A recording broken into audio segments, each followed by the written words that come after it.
What is up, guys? Today we're doing a haunted walking tour around New Orleans. So New Orleans is the most haunted city in the entirety of the United States. I'm gonna show you around some of the most haunted and spooky places. This is so crazy. The house behind me is actually the most haunted house in the entirety of New Orleans. Like, the history is so dark, but weird fact, it was actually bought by Nicolas Cage a few years ago. He paid $2.4 million for it and then swiftly moved out because it was too haunted. This is a charming boutique hotel, that it's romantic, that it's a great place to stay, and they don't want you to know that during the American Civil War, this building was used as a hospital for close to 5 years. Thousands and thousands and thousands and thousands of people perhaps died inside these walls, which would make it really stinking haunted.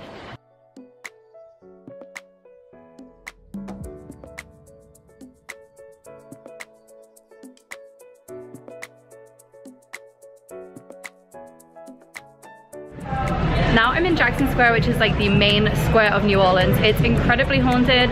It's got a pretty dark history. They used to carry out public executions here a long time ago in the 1800s, and yet now it's used for weddings.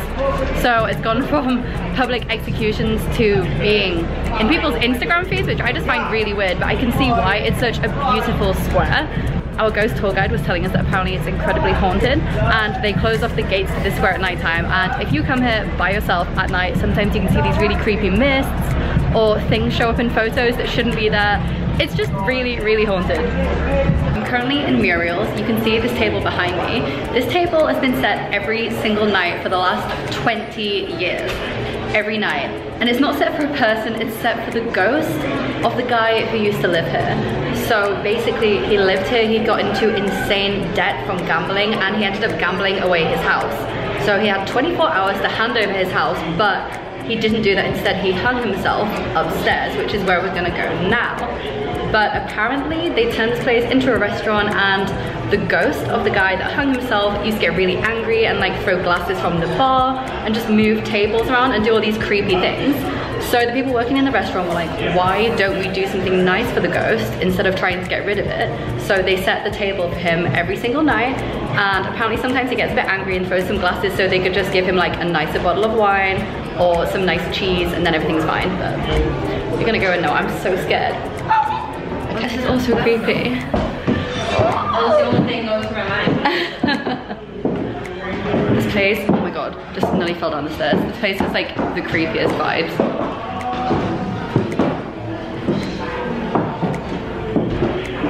My heart is going so fast, I don't know why, but I'm really scared. So the theory goes that there is a cold spot on this floor of this building, and the cold spot is where his spirit died. So it's where he hung himself, and I was literally just walking. It's like here, and it's like chilly. And there's creaky floorboards. That's two things that I don't like. I'm gonna move. This is so, it's really exciting, but it's really spooky. Like, ah.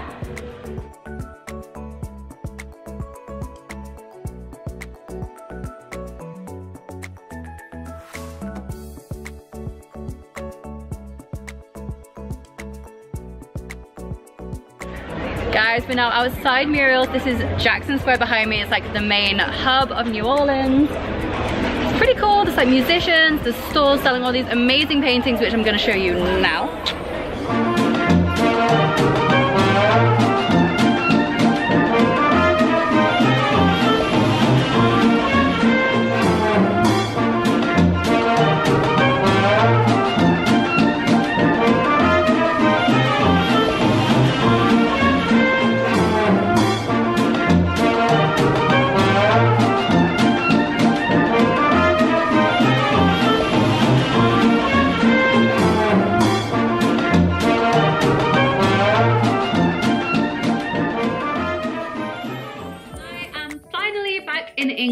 That flight was so long, but honestly that was probably one of the best trips that I've had in my entire life. I cannot recommend New Orleans highly enough. It was just the most incredible trip. I mean, the food was amazing. The seafood there, oh My goodness, I have had oysters like I have never had oysters before, and they're all that I can think about, and now I'm thinking about them more.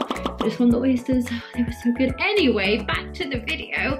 The food was amazing, the people were amazing, the city was just stunning. There's so much to do, so much to see. You have to visit Bourbon Street. That's the street where they basically party every day. I was walking down there at like 4 p.m. on a Wednesday and it felt like a Saturday night. I can't explain it. The atmosphere was just incredible. Everyone was so happy. It's definitely one of my top 3 favorite cities in the entire world and I cannot wait to go back. I really hope that you guys enjoyed this video. If you did, don't forget to give it a big thumbs up. Comment down below what you'd like me to do in my next video, and of course subscribe for new videos every week. See you next time.